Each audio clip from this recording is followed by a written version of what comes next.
अस्सलामुअलैकुम dear students, उम्मीद आप सब हजरात खैरियत से होंगे। मेरा नाम है हाफिज़ उबैद और मैं आपके लिए लाया हूँ 10th क्लास का मैथ, जिसमें हमारा चैप्टर नंबर 4 चल रहा है।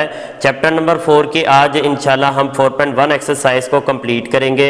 4.1 एक्सरसाइज के मैंने 2 लेक्चर रिकॉर्ड किए हैं। पहले लेक्चर के अंदर, लेक्चर नंबर 1 के अंदर हमने प्रॉपर फ्रैक्शन को डील किया था और आज इंशाल्लाह हम इम्प्रॉपर फ्रैक्शन को डिस्कस करेंगे। आपके इस एक्सरसाइज में स्मार्ट सिलेबस के लिहाज से 4 क्वेश्चंस हैं, जिनमें से 2 क्वेश्चन आपके प्रॉपर फ्रैक्शन से रिलेटेड है और 2 क्वेश्चन आपके इम्प्रॉपर फ्रैक्शन से रिलेटेड है। तो आज इंशाल्लाह हम इम्प्रॉपर फ्रैक्शंस को सॉल्व करना सीखेंगे और जिस तरीके से आज मैं आपको इम्प्रॉपर फ्रैक्शन सॉल्व करना सिखाऊंगा, ऐसे ही आने वाली जितनी भी इम्प्रॉपर फ्रैक्शंस होंगी इंशाल्लाह हम उनको एक ही पैटर्न से सॉल्व करेंगे। आप लोगों ने बस इसको स्टार्ट से एंड तक अच्छे तरीके से क्वेश्चन को समझना है ताकि आपको अच्छे तरीके से इस पैटर्न की, इस मेथड की समझ आ जाए। आइए चलते हैं आज के क्वेश्चन की तरफ और आज का क्वेश्चन हमारा है क्वेश्चन नंबर 4। क्वेश्चन नंबर 4 हमारा इम्प्रॉपर फ्रैक्शन है। मैंने ब्रैकेट के अंदर लिखा है IF, मीन इम्प्रॉपर फ्रैक्शन से रिलेटेड है। कैसे इम्प्रॉपर फ्रैक्शन है? क्योंकि हमारे पास जितनी डिग्री ऊपर आ रही है उतनी ही डिग्री नीचे आ रही है, तो ये हमारे पास एक इम्प्रॉपर फ्रैक्शन है। इससे पिछले लेक्चर के अंदर मैंने प्रॉपर और इम्प्रॉपर फ्रैक्शन को बहुत ही डिटेल के साथ समझाया। आप उस लेक्चर को जरूर सुनिएगा, इंशाल्लाह आपका प्रॉपर और इम्प्रॉपर फ्रैक्शन का कॉन्सेप्ट क्लियर हो जाएगा। उसके बाद आपके लिए क्वेश्चन को सॉल्व करना इंतहाई आसान हो जाएगा। तो हमने इस पूरे चैप्टर के लिहाज से हमने इसकी 2 कैटेगरीज बनाई है, एक प्रॉपर फ्रैक्शन के हवाले से और एक इम्प्रॉपर फ्रैक्शन के हवाले से। प्रॉपर फ्रैक्शन के क्वेश्चन, तमाम क्वेश्चन हम एक ही तर्ज के सॉल्व करेंगे और इम्प्रॉपर फ्रैक्शन को भी इंशाल्लाह हम एक ही अंदाज से सॉल्व करेंगे। तो इम्प्रॉपर फ्रैक्शन ये कैसे है? क्योंकि इसमें हमारे पास ऊपर भी डिग्री 2 आ रही है जबकि नीचे भी डिग्री 2 आ रही है। अगर मैं इन दोनों लीनियर फैक्टर को मल्टीप्लाई करता हूं तो मेरे पास इसकी डिग्री 2 बनती है। और ऐसे फ्रैक्शन जिसमें ऊपर नीचे दोनों नंबर या तो सेम आ जाए वो भी हमारे पास इम्प्रॉपर फ्रैक्शन है, और अगर ऊपर वाला नंबर नीचे वाले नंबर से बड़ा आ जाए तब भी वो इम्प्रॉपर फ्रैक्शन होगी। हमारी 4.1 एक्सरसाइज के अंदर या तो डिनोमिनेटर में लीनियर फैक्टर्स होंगे या फिर रिड्यूसिबल क्वाड्रेटिक फैक्टर्स होंगे। इसका मतलब क्या है कि या तो ये रिड्यूस करके, यानी या तो ये लीनियर फैक्टर की फॉर्म में आएंगे। लीनियर फैक्टर की हमारे पास स्टैंडर्ड फॉर्म क्या है? ax प्लस b की फॉर्म हमारे पास एक लीनियर फॉर्म होती है। तो इस फॉर्म के अंदर जितने भी फैक्टर्स लिखे जाते हैं वो सारे के सारे हमारे पास क्या होंगे? लीनियर फैक्टर्स होंगे। और सम टाइम हमारे पास लीनियर फैक्टर तो नहीं होते, हमारे पास क्वाड्रेटिक कोई एक्सप्रेशन आ रहा होता है, कोई पॉलिनोमियल आ रहा होता है, तो तब हमें क्या करना होता है? उसे लीनियर में कन्वर्ट करना होगा। अब क्वाड्रेटिक 2 तरह के होते हैं, एक रिड्यूसिबल क्वाड्रेटिक होता है, एक इररिड्यूसिबल क्वाड्रेटिक होता है। यहां पे हम 4.1 और 2 के अंदर रिड्यूसिबल क्वाड्रेटिक को डिस्कस करेंगे। ये ऐसे क्वाड्रेटिक होते हैं जिन्हें आप रिड्यूस करके, जिनकी पावर को डिक्रीज करके आप लीनियर में कन्वर्ट कर सकते हैं इजीली। ऐसे क्वाड्रेटिक फैक्टर्स को हम रिड्यूसिबल क्वाड्रेटिक फैक्टर कहते हैं। हमें इसमें फैक्टराइजेशन करने की जरूरत नहीं है क्योंकि ऑलरेडी इसके फैक्टर्स बने हुए हैं। तो आइए अब चलते हैं इसके सॉल्यूशन की तरफ। तो सॉल्यूशन में सबसे पहला काम आपने क्या करना है? अगर तो ये इम्प्रॉपर फ्रैक्शन है तो आपने सबसे पहले इसको बाय एक्चुअल डिवीजन से डिवाइड करना है। यहां पे मैं मेंशन भी कर देता हूं बाय एक्चुअल डिवीजन। ये आपने यहां पे इसकी वर्किंग करनी है एक्चुअल डिवीजन की। क्या करना है? आपने न्यूमरेटर को आपने एज अ डिविडेंड बनाना है और डिनोमिनेटर को आपने एज अ डिवाइजर बनाना है। डिवाइजर किसे कहते हैं? जो वैल्यू बाहर लिखी जाती है उसे डिवाइजर कहा जाता है और जो वैल्यू अंदर लिखी जाती है उसे हम डिविडेंड कहते हैं। तो हमने न्यूमरेटर को एज ए डिविडेंड बनाना और डिनोमिनेटर को हमने डिवाइजर बनाना। लेकिन जब डिनोमिनेटर को डिवाइजर बनाना है तो फैक्टर की फॉर्म में नहीं लिखना बल्कि एक एक्सप्रेशन की फॉर्म में लिखना है। एक्सप्रेशन कैसे बनाते हैं? आप इसको मल्टीप्लाई करेंगे, हमारे पास आ जाएगा x² प्लस x माइनस 6 आ जाएगा। अब आप कहेंगे कि ये डायरेक्टली कैसे मल्टीप्लीकेशन होगी, तो यहाँ पे आपको ना 2 लीनियर फैक्टर का प्रोडक्ट डायरेक्टली सॉल्व करने का भी ट्रिक बता देता हूं कि जब भी आपके पास इस टाइप के कोई लीनियर फैक्टर आ जाए जिसमें x के कोएफिशिएंट दोनों सेम आ रहे हो और x की पावर भी दोनों की सेम आ रही हो, तो सिंपल इज दैट कि आप x को x से मल्टीप्लाई करें, ये x² हो गया, और इन दोनों की आपस में एडिशन या सब्ट्रैक्शन होगी डिपेंड अपॉन देयर साइन। इन दोनों के साइन के ऊपर डिपेंड करेगा। अगर इन दोनों के सेम साइन है तो एडिशन कर दे, डिफरेंट साइन है तो सब्ट्रैक्शन कर दे। यहां पे हम 3 में से 2 सब्ट्रैक्ट करते हैं, हमारे पास +1 आता है। अब 1 कोएफिशिएंट लिखा नहीं जाता, लिहाजा सिर्फ x आ जाएगा। फिर इन्हीं दोनों को हम मल्टीप्लाई कर दें, 2 3 जा 6 तो -6 आ जाएगा। तो एक्चुअली इसकी स्टैंडर्ड फॉर्म होती है x square plus sx plus p। s mean sum of constant term और p mean product of constant term. तो सम का मतलब ये कि अगर उनके साइन सेम होंगे तो एडिशन कर दे, डिफरेंट साइन है तो सब्ट्रैक्शन कर दे, तो इसका मतलब हमारे पास सम होगा। तो यहाँ पे डायरेक्टली आप इसको 1 बाय 1 रफली मल्टीप्लाई करके यहाँ पे एक्सप्रेशन भी लिख सकते हैं। अगर फिर भी आपको ये बात समझ में नहीं आई तो अब इसको सॉल्व करने का तरीका क्या है, आप यहाँ पे इसका कोशेंट लिखें 1। ये यहाँ पे जो वैल्यू लिखी जाती है उसे हम कोशेंट कहते हैं। तो 1 को इससे मल्टीप्लाई करेंगे तो हमारे पास क्या आ जाएगा, सेम टू सेम फैक्टर आ जाएगा सारा का सारा, x square plus x minus 6। और फिर हम इनके साइन चेंज करेंगे। और इस डिवीजन में आपको पता है नीचे वाले एक्सप्रेशन के साइन चेंज होते हैं, ये कैंसिल आउट हो गया। यहाँ पे हमारे पास बच गया x प्लस 7 आ गया। आपने फर्दर भी इसे चेक करना है, क्या अभी भी ये फर्दर डिवाइड हो सकता है कि नहीं हो सकता। अगर तो ये फर्दर डिवाइड नहीं हो सकता तो फिर आपने इसको quotient plus remainder over divisor की फॉर्म में लिखना है। ये quotient plus remainder over divisor का मतलब क्या है, सबसे पहले आप कोशेंट लिखेंगे, फिर प्लस रिमाइंडर लिखेंगे, उसके बाद डिवाइजर लिखेंगे। अब इसकी एडजस्टमेंट कैसे कहते हैं, हम लिखेंगे यहाँ पे, क्वेश्चन को मैं रिपीट कर रहा हूँ, x square plus 2x plus 1 divided by factor उसी तरीके से आप रहने दें, x minus 2 into x plus 3। तो राइट साइड पे हमारे पास क्या आ जाएगा, सबसे पहले कोशेंट आएगा। ये हमारे पास कोशेंट है, मैं पहले क्वेश्चन के अंदर सारी चीजें मेंशन कर देता हूँ। ये ऊपर वाला हमारा कोशेंट होता है, इसे हम डिवाइजर कहते हैं और इसे हम रिमाइंडर कहते हैं। तो इस लिहाज से एडजस्टमेंट कैसे होगी, सबसे पहले 1 आ जाएगा, फिर रिमाइंडर में क्या आएगा, x प्लस 7 आ गया, उसके बाद डिवाइजर में क्या आएगा। अब डिवाइजर में आपने ये नहीं लिखना, डिवाइजर में आपने फैक्टर लिखने हैं। तो फैक्टर क्या है हमारे पास, x minus 2 into x plus 3। तो ये हमारे पास एक बहुत बड़ी एक इक्वेशन बन गई जो क्वेश्चन के स्टार्ट की इक्वेशन होगी। इस इक्वेशन को आप एक s का नाम दे दें, यानी एक सुपर इक्वेशन का नाम दे देंगे, क्योंकि सबसे बड़ी इक्वेशन होगी।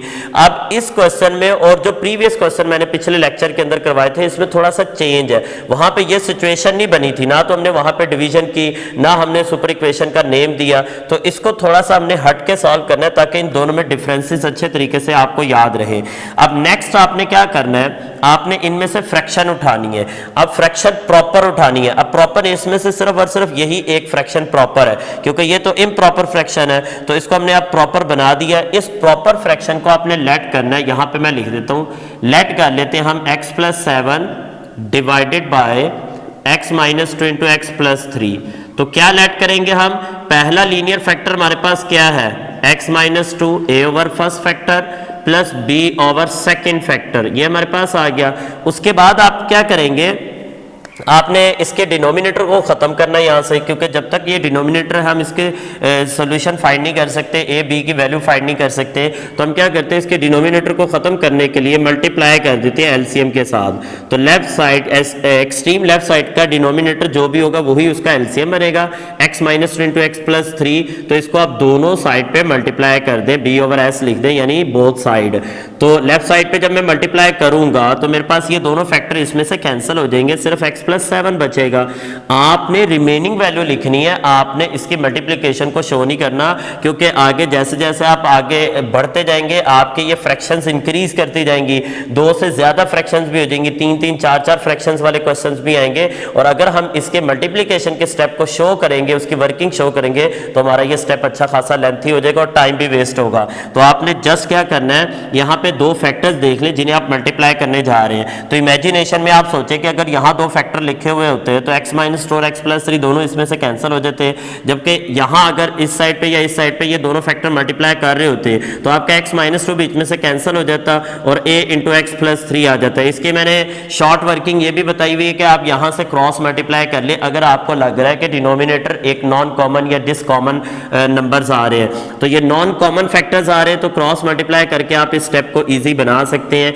x प्लस 3 को a से मल्टीप्लाई किया, x माइनस 2 को b से मल्टीप्लाई किया, तो ये हमारे पास एक विदाउट फ्रैक्शन एक इक्वेशन बन गई। इसको हम इक्वेशन नंबर 2 कह देते हैं। अब बिल्कुल पिछले क्वेश्चन के मेथड की तरह इसको हम अब परफॉर्म करेंगे। सबसे पहले हम a की वैल्यू कैलकुलेट करना चाहते हैं तो हमें b को 0 बनाना होगा, तो हम यहाँ पे पुट कर देते हैं x minus 2 which is equal to 0, x is equal to 2। Left side पे आप 2 पुट करें x की प्लेस पे, और राइट साइड पे भी जहां जहां x है वहां पे आप 2 पुट कर दे। तो जब मैं यहाँ पे 2 पुट करूंगा 2 minus 2 which is equal to 0 और 0 को b से मल्टीप्लाई करूंगा, आंसर विल बी 0, तो मैं डायरेक्टली सिर्फ ए की ही कैलकुलेशन करता हूँ, 2 + 3 और यहाँ पे क्या आ गया 0 आ गया। अब यहाँ लेफ्ट साइड पे कितना आ गया 9, जबकि राइट साइड पे हमारे पास 5a आ गया।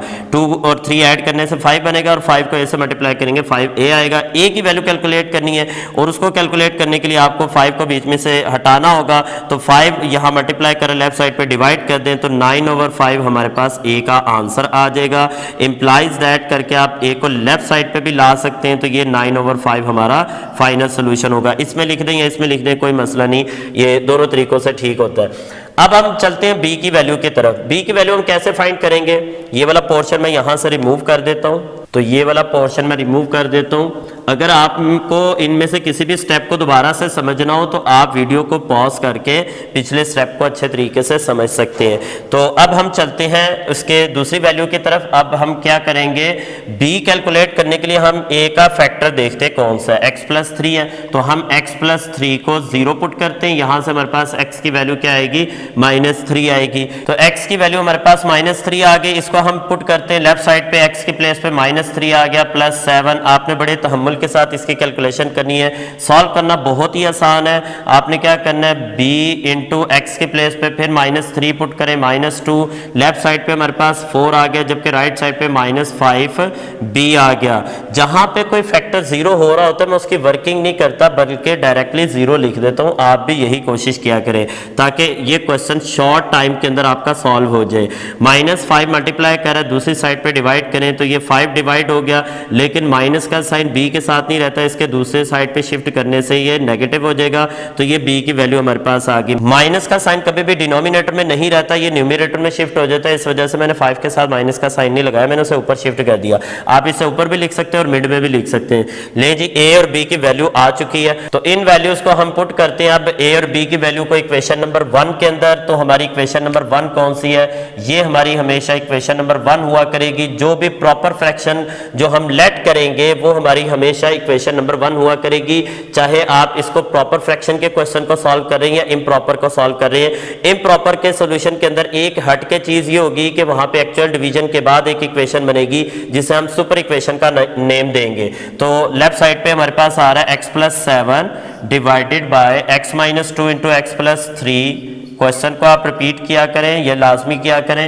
a की वैल्यू हमारे पास क्या है, a यहां से हम देख लेते हैं 9/5, तो ये आ गया 9/5। डिनोमिनेटर में हमारे पास x - 2 आ गया, प्लस b की वैल्यू हमारे पास कितनी है -4/5 और डिवाइडेड बाय x + 3 आ गया। अब ये डबल फ्रैक्शन है, मुझे सिंगल फ्रैक्शन में आंसर चाहिए, तो बहुत ही सिंपल है कि आपका ये 5 डिवाइड हो रहा है और ये भी आपका डिवाइड में लिखा हुआ है, तो ये दोनों आपस में मल्टीप्लाई करेंगे तो इसे आप लिख सकते हैं 9/5 × x - 2, ये आ गया, और प्लस माइनस माइनस होता है और 4 यहाँ पे मेरे पास आ गया 5 × x + 3। लेकिन ये हमारा फाइनल सोल्यूशन नहीं है, याद रखिएगा कि इम्प्रॉपर फ्रैक्शन में ये हमारा कभी भी फाइनल सोल्यूशन नहीं होता। हमारा फाइनल सोल्यूशन एक इम्प्रॉपर फ्रैक्शन की फॉर्म में ही होगा। वो किस तरह होगा कि हमने एक स्टार्ट में इक्वेशन बनाई थी, आपको याद होगा इम्प्रॉपर फ्रैक्शन, हमने इक्वेशन नंबर 1 s बनाई थी। s मीन सुपर इक्वेशन, मैंने इसी वजह से उसको बिल्कुल एक हट के नेम दिया हुआ है, s का नेम दिया हुआ है। एक सुपर इक्वेशन हमने बनाई थी, तो हम इसको पुट कर देते हैं, यहां पे हम लिख देते हैं पुट इन इक्वेशन s। तो s के अंदर आप पुट कर दें, s वाली हमारी इक्वेशन ये वाली है, उसकी लेफ्ट साइड हमारे क्वेश्चन की ये है x² + 2x + 1, ये हमारा क्वेश्चन बन गया, और डिनोमिनेटर में x - 2 × x + 3। देखें इसकी लेफ्ट साइड पे कुछ और लिखा हुआ है, इसकी लेफ्ट साइड पे कुछ और लिखा हुआ है, लिहाजा हमारा ये सॉल्यूशन नहीं है, हमारा सॉल्यूशन इस फॉर्म में होगा। तो राइट साइड पे हमारे पास पहले क्या आ रहा था सुपर इक्वेशन में, अगर आप जाकर देखें वीडियो को पॉज करके, अगर पीछे की तरफ आप जाते हैं रिवर्स में, तो आपको वहां पे 1 नजर आएगा, तो 1 फिर प्लस 9 ये कंप्लीट आप आंसर लिख दें 5 × x - 2 और -4 यहां पे आ जाएगा हमारे पास x 5 × x + 3। तो ये हमारे पास एक प्रॉपर सॉल्यूशन बन गया।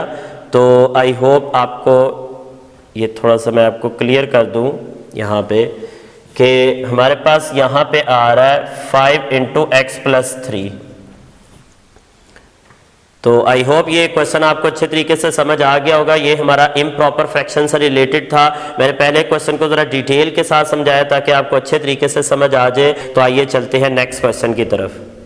स्टूडेंट नेक्स्ट क्वेश्चन हमारा क्वेश्चन नंबर 8 है इस एक्सरसाइज का और स्मार्ट सिलेबस के लिहाज से ये लास्ट क्वेश्चन है। ये भी एक्चुअली इम्प्रॉपर फ्रैक्शन है क्योंकि इसके ऊपर डिग्री भी 3 आ रही है और नीचे डिग्री 2 आ रही है। ऊपर मैक्सिमम पावर हमारे पास 3 आ रही है तो इसकी डिग्री 3 है और नीचे मैक्सिमम पावर 2 आ रही है तो इसकी डिग्री 2 है। तो 3/2 हमारे पास एक इम्प्रॉपर फ्रैक्शन है। मैंने ब्रैकेट में एहतियात के दर्जे में इम्प्रॉपर फ्रैक्शन IF लिखा भी हुआ है। तो अब आप क्या करेंगे, सोल्यूशन के अंदर सबसे पहले इसको डिवाइड करेंगे यानी इसको प्रॉपर फ्रैक्शन में चेंज करेंगे। तो हम यहाँ पे हेडिंग लिख देते हैं बाय एक्चुअल डिवीजन। आप ये हेडिंग जरूर पहले लिख दिया करें।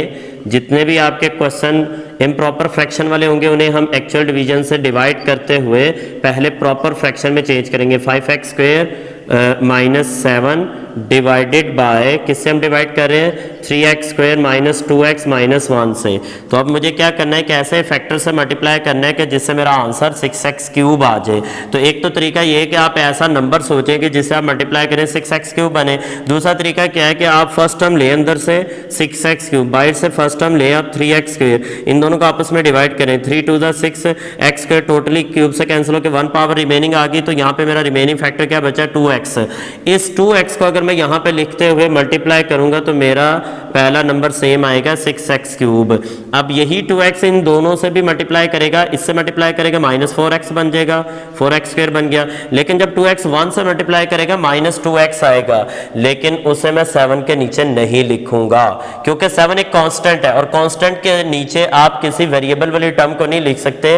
और अगर आप लिख देंगे तो बाय मिस्टेकन आप उसकी एडिशन सब्ट्रैक्शन करके क्वेश्चन को गलत कर देंगे। लिहाजा आपने क्या करना है, अनलाइक टर्म को बाहर निकाल देना है। जो भी आपकी लाइक टर्म नहीं बन रही यानी ऊपर कांस्टेंट आ रहा है तो नीचे कोई वेरिएबल आ रहा है तो इट मींस कि आप उसके नीचे उसे नहीं लिख सकते, आप उसे बाहर निकाल देंगे ताकि आपकी किसी भी किस्म की एडिशन सब्ट्रैक्शन में मिस्टेक ना हो। साइन चेंज कर दें, यहां से भी चेंज कर दें। अच्छा, यहाँ पे अक्सर बच्चे क्या करते हैं, इन दोनों के चेंज कर देते हैं बट जिसे बाहर निकालते हैं उसके साइन नहीं चेंज करते।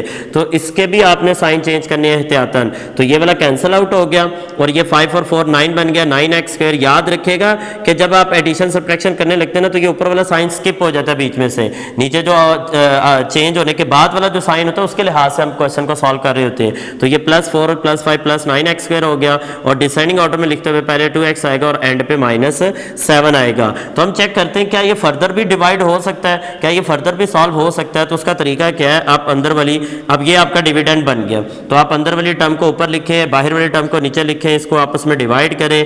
x² से टोटली कैंसिल हो गया और 3 3 9 3 बच गया। ये बची हुई वैल्यू आप ऊपर लिख दें, इससे आपका क्वेश्चन थोड़ा इजी हो जाएगा।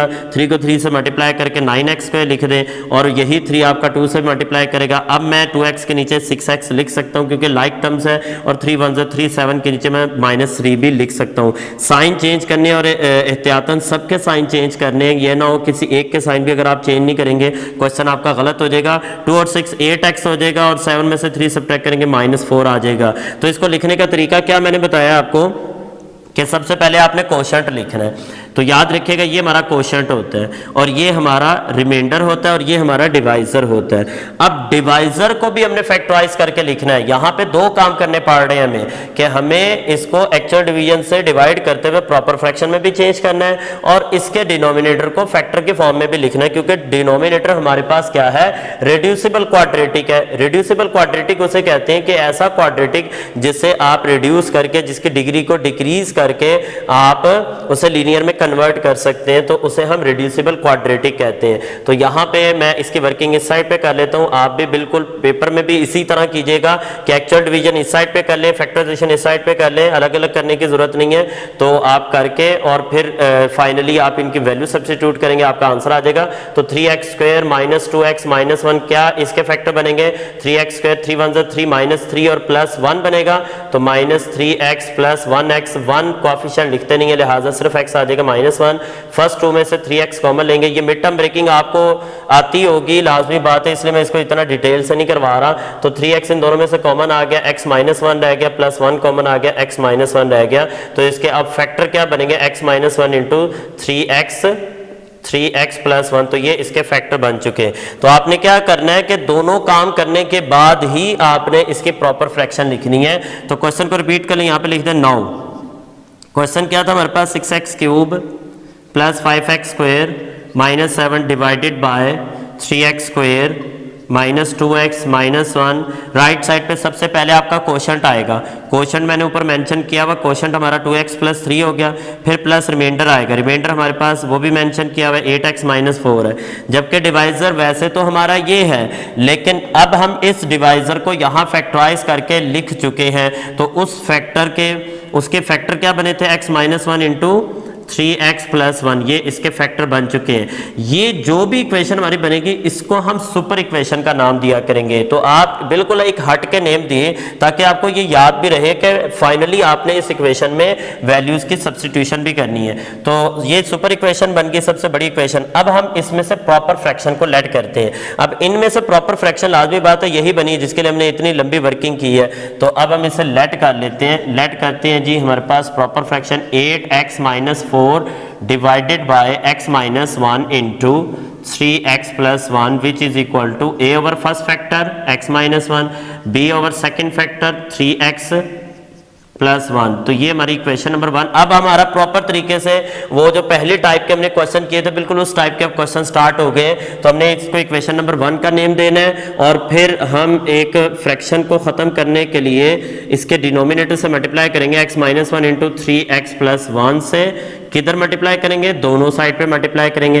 तो लेफ्ट पे मल्टीप्लाई करने से आपका 8x माइनस 4 रह जाएगा और राइट पे मल्टीप्लाई करने से आप इसको शॉर्टली लिखें, इसकी मल्टीप्लिकेशन को शो ना करें क्योंकि उससे पहले क्वेश्चन बड़ा ये लेंथी है और अगर आप इतने छोटे छोटे स्टेप भी शो करेंगे आपका क्वेश्चन और आपका टाइम बहुत ज़्यादा कंज्यूम होगा। तो आप a को क्रॉस मल्टीप्लाई करते हुए लिख दें 3x प्लस 1। ये बड़ा एक ईजी मेथड मैंने आपको बताया हुआ है कि क्रॉस मल्टीप्लिकेशन से आप इस स्टेप को ईजी बना सकते हैं। अगर आपके पास डबल फ्रैक्शन आ रही है और डिनोमिनेटर नॉन कॉमन आ रहे हैं तो b को आप मल्टीप्लाई कर दें x माइनस 1 के साथ, ये आपकी इक्वेशन नंबर बन जाएगी 2। अब मुझे a की वैल्यू कैलकुलेट करनी है तो उसके लिए मुझे b का फैक्टर 0 बनाना होगा। तो मैं पुट कर देता हूं x minus 1 is equal to 0। यहां से मेरी x की वैल्यू कितनी आ जाएगी, 1 आ जाएगी। लेफ्ट साइड पे मैं पुट करता हूं 8 into 1 minus 4 which is equal to a into 3 into 1 plus 1। तो ये मेरा सारा फैक्टर 0 हो चुका। अब मैं डायरेक्टली इसको सॉल्व करता हूँ, 3 1 3 और 1 ऐड करेंगे 4a बन गया और लेफ्ट साइड पे भी हमारे पास 4 आ रहा है क्योंकि 8 में से 4 सब्ट्रैक्ट करेंगे 4 आ जाएगा। तो इंप्लाइज दैट a का आंसर डायरेक्टली आप लिख दें, छोटी छोटी सिंप्लीफिकेशन करने की जरूरत नहीं है, उससे क्वेश्चन बड़ा लेंथी हो जाता है। तो a की वैल्यू हमारे पास कितनी आ गई, 1 आ गई। अब मुझे b की कैलकुलेशन करनी है। तो b की कैलकुलेशन करने के लिए मैं यहाँ से ये वाला पोर्शन रिमूव कर देता हूँ। तो b की कैलकुलेशन करने के लिए ये बल्कि सारा ही मैं हटा देता हूँ, मुझे इस सारे की ज़रूरत नहीं है। तो b की कैलकुलेशन करने के लिए मैं फिर से पुट कर देता हूँ उसका ये वाला फैक्टर 0 पुट कर देता हूँ, 3x plus 1 which is equal to 0, x is equal to minus 1 over 3। इसको आप इन इक्वेशन 1 में पुट करें तो 8 into minus 1 over 3 minus 4 which is equal to, ये आ गया मेरे पास 8 into minus 1 over 3 minus 4 which is equal to, ये वाला फैक्टर 0 हो गया और b into minus 1 over 3 minus 1 आ गया। अब यहाँ पे एलसीएम को समझना है ज़रा। तो एलसीएम लेना है आपने। तो एलसीएम लेने के लिए आप इसके डिनोमिनेटर में क्या आ रहा है, 3 आ रहा है। तो 3 आ गया इसका एलसीएम। जब डिनोमिनेटर आपके एलसीएम से मैच कर जाए तो न्यूमरेटर को एज इट इज लिख दिया करें -8 और जिसका डिनोमिनेटर ना हो आप उसको एलसीएम से मल्टीप्लाई कर दें। 4 को 3 से मल्टीप्लाई करें -12 हो जाएगा। तो इस तरह आपकी सिंप्लीफिकेशन भी थोड़ी ईजी हो जाएगी। तो 3 एलसीएम आ गया। यहाँ पे बिल्कुल वही बात है कि डिनोमिनेटर एलसीएम से मैच हो रहा है तो ऊपर वाला नंबर एज इट इज आ जाएगा और जिसका डिनोमिनेटर नहीं है उसको मल्टीप्लाई कर दे एलसीएम के साथ। तो ये आ जाएगा -3। लेफ्ट साइड पे आ गया -20 ओवर 3 जबकि राइट साइड पे हमारे पास b इंटू -4 ओवर 3। यहाँ पे भी आपको अब मैं शॉर्टली इसको डिवाइड करना सिखाता हूँ कि आप शॉर्ट मेथड से किस तरह इसकी कैंसिलेशन कर सकते हैं। ये 3 से कैंसिल हो गया, ये 4 1 4 4 5 25 आ गया, माइनस माइनस से वैसे कैंसिल हो जाता है। तो b की वैल्यू कितनी आ गई, 5 आ गई। तो किसी बंदे ने भी जब क्वेश्चन आपका चेक करना है ना एग्जामिनर ने, तो उसने ये वर्किंग नहीं देखनी कि आपने कितना डीपली इसको सॉल्व किया हुआ है, कितना एक एक स्टेप के लिहाज से सॉल्व किया हुआ है। उसने देखना है कि आपने स्टार्ट में क्या पुट किया था और आपका एंड पे आंसर क्या है। यहाँ पे आपने स्टार्ट में क्या पुट किया था और आपका एंड पे आंसर क्या है। बस ये दो चीजों को पॉइंट आउट किया जाता है और इसी से उनको पता लग जाता है कि आपका क्वेश्चन सही है या नहीं है। इसका ये मतलब नहीं कि दरमियान में अपनी मर्जी से जो मर्जी गंद मार दे और आंसर लिख दे। सिंप्लीफिकेशन भी होनी होनी तो प्रॉपर चाहिए, लेकिन शॉर्ट मेथड से आप करके इसका आंसर फाइंड कर सकते हैं। अब ये a और b की वैल्यू को हम पहले इक्वेशन नंबर 1 में पुट करेंगे। ये मेरे पास इक्वेशन नंबर 1 पहले से लिखी हुई है, मैंने इसी वजह से इसको फिलहाल मिटाई नहीं है। तो ये मेरी इक्वेशन नंबर 1 है, इसमें मैं a और b की वैल्यू पुट करूंगा। तो आपने तो बिल्कुल प्रॉपर तरीके से यहीं से आगे इसको लिखना है, यहां से आप आगे लिखेंगे पुटिंग दीज वैल्यूज, ये स्टेटमेंट लिख लिया करें, दीज वैल्यूज, ये तमाम वैल्यूज आप पुट कर दें इन इक्वेशन 1 में पहले पुट कर दें। तो 1 हमारे पास क्या थी, 8x माइनस 4 डिवाइडेड बाय हमारे पास क्या है x minus 1 into 3x plus 1 which is equal to, a का आंसर क्या आया था 1, तो 1 ओवर कितना आ गया x माइनस 1, b का आंसर कितना है 5, तो ये आ गया 5 ओवर 3x प्लस 1 आ गया। तो ये तो हमारा फाइनल सोल्यूशन नहीं है, हमारा फाइनल सोल्यूशन तो इम्प्रॉपर फ्रैक्शन के अंदर होगा। तो ये तो प्रॉपर फ्रैक्शन का सोल्यूशन आया है, हमारा क्वेश्चन तो इम्प्रॉपर फ्रैक्शन से शुरू हुआ था, तो लिहाजा ये है हमारे पास इम्प्रॉपर फ्रैक्शन। अब सिंपल इज दैट कि अब आप इसको पुट कर दे, put in equation as, super equation के अंदर इसे पुट कर दें। तो जब सुपर इक्वेशन मेरे पास नीचे वैसे ही लिखी हुई है, तो मैं यहाँ से मुझे फ़ायदा हो गया कि ये मेरी पहले से लिखी हुई थी, तो मैं यहाँ पे सिर्फ 2x प्लस 3 शुरू में लगा के और ये आंसर लिख देता हूँ 1 over x minus 1 plus 5 over 3x plus 1। आपको तो प्रॉपर तरीके से शुरू से आखिर तक इसे लिखना होगा। तो ये है हमारा प्रॉपर एक सोल्यूशन जो कि इम्प्रॉपर फ्रैक्शन का बना है। तो इसमें से 2 फ्रैक्शंस बन गए और एक लीनियर फैक्टर बीच में आपका आ गया।